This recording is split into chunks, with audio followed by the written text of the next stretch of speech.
Introducing NASM One, NASM's ultimate membership program. Unlock access to everything your fitness career needs to succeed. Unlimited CEUs, free courses, access to our premium app, and exclusive discounts, all for $35 a month. NASM One is best-in-class tools, cutting-edge certifications, confidence in your craft, and everything you do as a personal trainer made easy, so we can achieve our greatest goals together as one. You're listening to the NASM-CPT Podcast with Richey, winner of the Sharecare Emmy Award for Social Storytelling and the official podcast of the National Academy of Sports Medicine.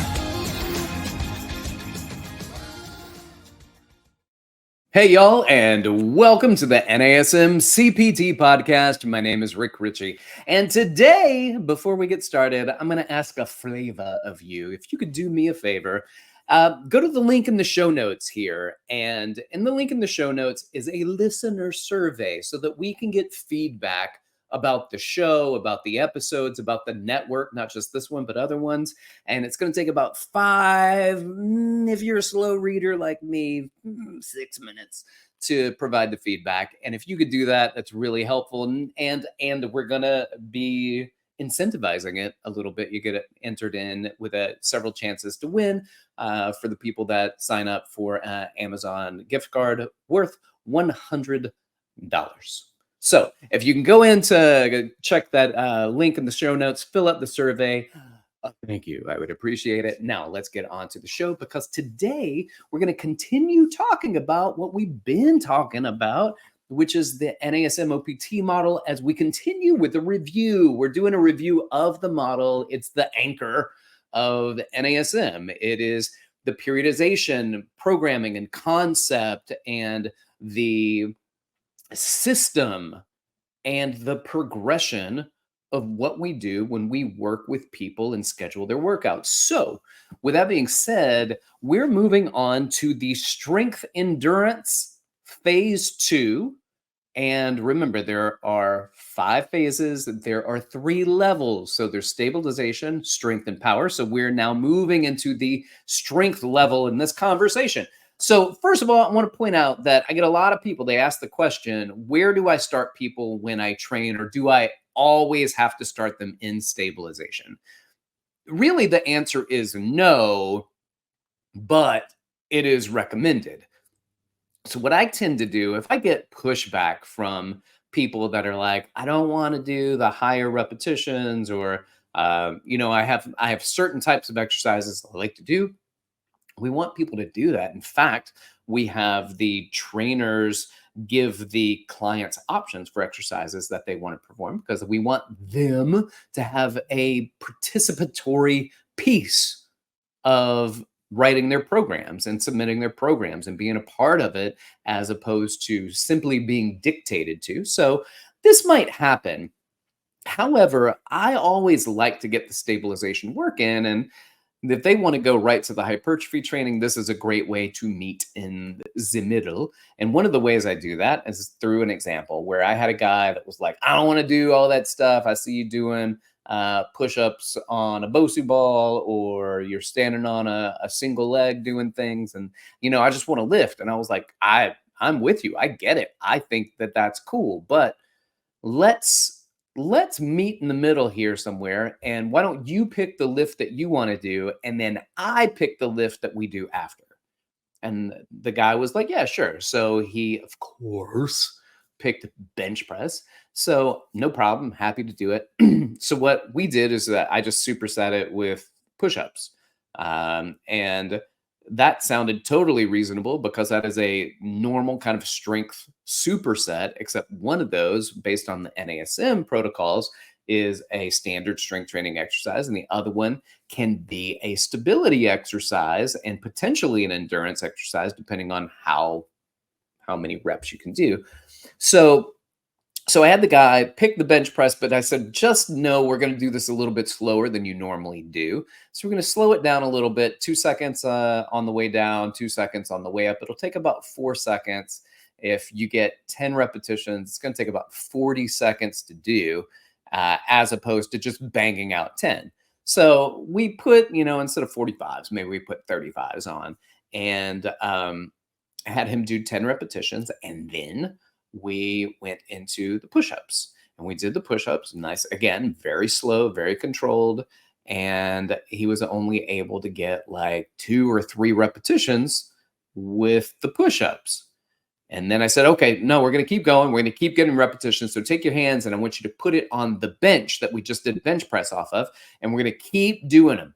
We're going to keep doing them. So he kept doing the bench press until he got about 3 more repetitions, and he couldn't do any more repetitions there. And then we straddled the bench and put the hands on the bar that he was doing bench press with, and finished out the 5 additional repetitions or whatever it was in order to get the 10 reps. And I said, man, that was great.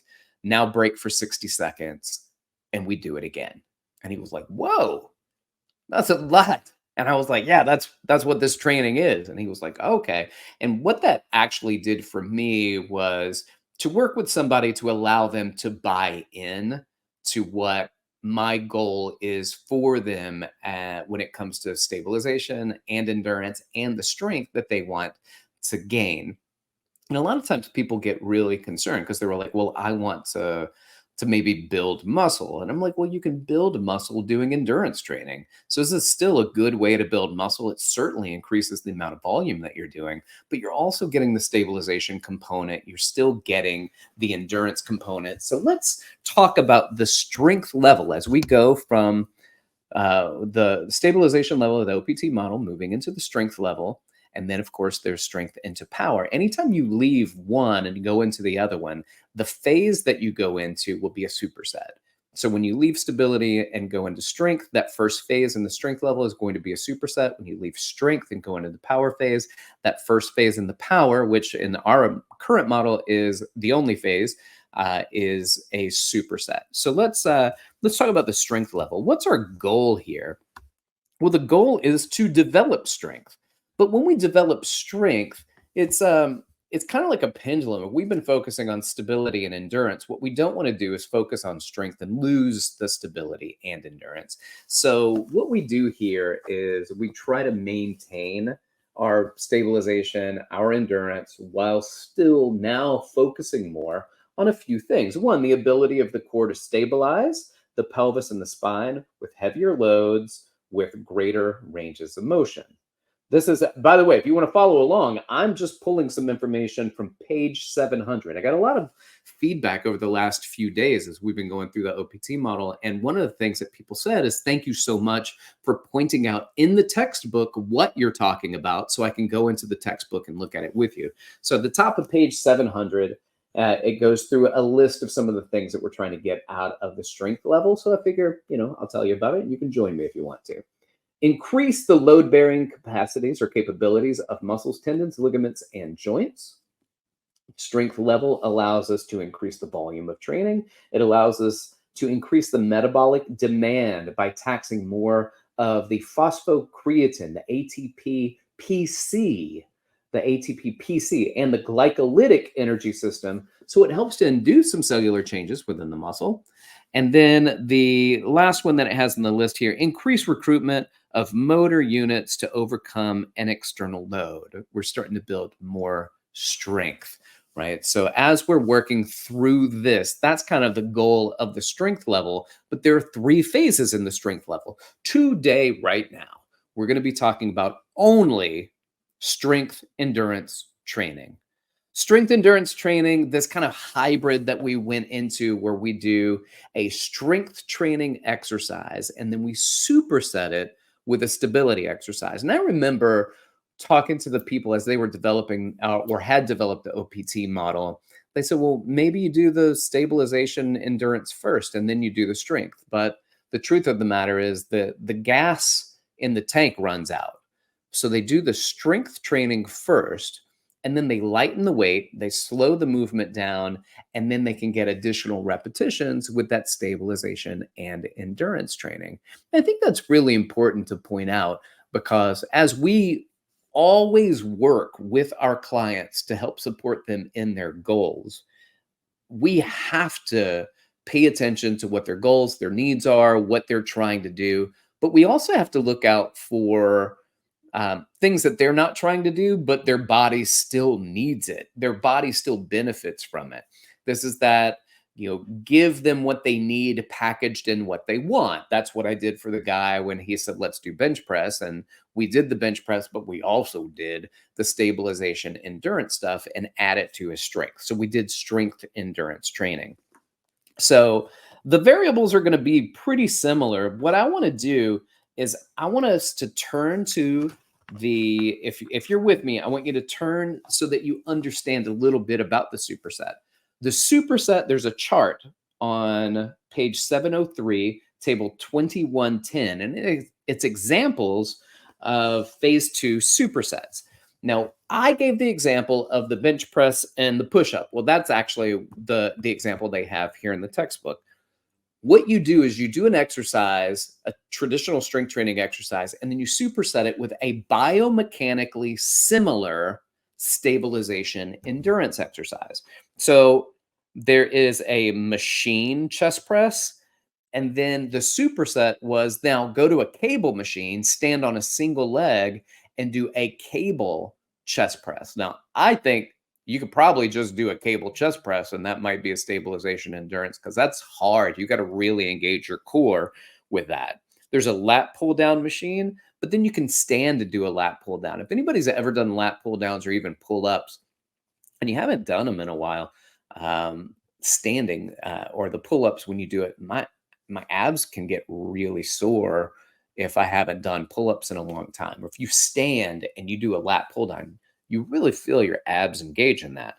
Machine shoulder chest press, and then you could do standing bottoms up kettlebell presses.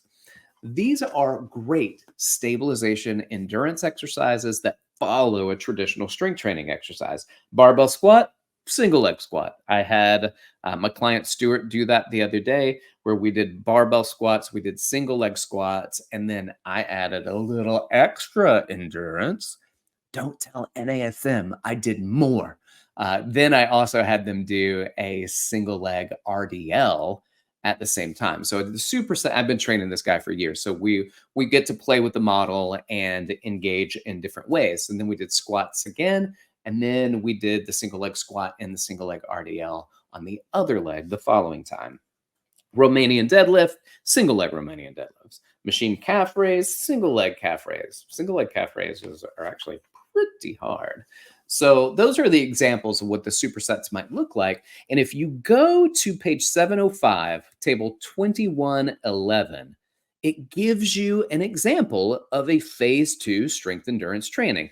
Now, there's the warm-up, the activation, skill development, client's choice. But what we're really looking at right here, because now we're talking about resistance training. We've already talked about core, balance, reactive, speed, agility, and quickness, flexibility. Now we're talking about resistance training. And that's why we're really getting into the OPT model. Our set range is 2 to 4. Repetition range for both strength and endurance are 8 to 12 repetitions. And you're going to do this at a moderate tempo when you're doing the strength training, that 2-0-2, and then you're going to go slower tempo, like a 3-2-1 tempo when you do the stability work. 0 to 60 seconds of rest after each superset. And again, we talked about this. 0 seconds after a superset just means you didn't rest and you're doing a superset. Well, sort of true, but what you're doing is a circuit. So if you did a chest press followed by a push-up, then you might do a PHA and flip it into doing a lower body. And then we move to an upper body, and then we go to a lower body. So peripheral hard action. So now you're doing the squat and then a single leg squat. So a barbell squat, superset it with single leg squat, right leg, single leg squats, left leg. And then you can take a 60-second break. All right, what's our intensity? 8 to 12 repetitions. And you're going to do 1 to 2 supersets for each body part. A lot of times, especially if you're pretty new, then I will do total body exercises. And so if you have somebody new and you do a superset, even if they've gone through the stabilization level and that first phase in the OPT model, the stabilization endurance, when you start adding this volume in and you're doing like a split routine, and that might be a lot for somebody to do. And remember, soreness isn't an indication that you got a good workout, it's just an indication that you did too much in said workout. So if you're really, really sore, your clients are really, really sore, and it keeps them from being more active in the day following, or it keeps them being able to produce less the second or the third time in a week that they see you, you got to back off of that intensity. And remember, the recovery from the workout is the benefit you get from the workout. So make sure that they're getting good recovery, they're getting good sleep, you're talking to them about their protein intake, and that their nutrition is on point too. All right, so we got that. And then in the notes after the resistance training, superset is a strength-focused exercise at a moderate tempo with a stability-focused exercise at a slow tempo. This is really the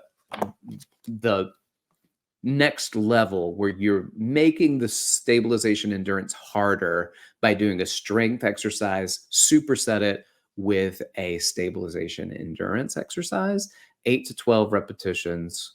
This, for me, is a fun type workout to get people to do. It's an easy figure for what you're trying to get people to do. If you're working with somebody and you're like, all right, what do I do? And you're trying to figure out the programming, this just comes so quickly because all you have to do is create a superset, and that superset could be a bunch of things. You could be doing a dumbbell chest press, and then to create a stabilization version of that, you do a lighter single arm dumbbell fly. And that is really engaging the core, which is what we're trying to do. We're trying to get that lumbo-pelvic hip complex to engage, build up our endurance, which is both globally with our core, with our core, and then our global muscles, where we're getting more endurance out of, let's say, our chest in that particular exercise. It's fun to play with. It's fun to do. It is challenging for your clients, and nothing delights trainers more than watching your clients be challenged. So with that being said, if you have not done this type of training, if you got your NASM certification already and you said, great, now I went through all that stuff, now let me just train people the way I want to train them because I'm certified, and you haven't done this level or this phase of the NASM OPT model, reevaluate, go back, check it out, do it to yourself because you deserve it, and then engage some of your clients that you think it would be good for. Give them this type of workout. You won't regret it. Your clients may not be delighted at first, but they'll really appreciate the benefits, the outcome, and the metabolic intensity, the caloric expenditure that goes along with it. I told my client, Stuart, that I was working with the other day, I said, Stuart, we don't have to do cardio today. I said, you're doing cardio just by the amount of volume that you're getting in. Your heart doesn't know that squats aren't cardio. Your heart doesn't know that the superset between the bench press and then going into push-ups, it doesn't know that that's not cardio. So it is cardio. It's just not that style that we're so used to seeing. I didn't get on a bike. I didn't get on a ski erg. I didn't get on a rower. But you will increase your cardio. One of the posts I did on Instagram probably a year or two ago, maybe longer, who knows? But it says my favorite type of cardio is resistance training. And I got a lot of feedback on that because people are like, thank you. Thank you for saying that. Well, this is a good level where you would be able to get those type of outcomes. All right, y'all. Thanks for listening. Like, subscribe, share with your fitness friends and family. If you got questions for me, hit me up. You can hit me up on Instagram and Threads at dr.rickrichey, or email me at rick.richey@nasm.org. Thanks for listening. Y'all keep inspiring people to fitness. This has been the NASM CPT Podcast.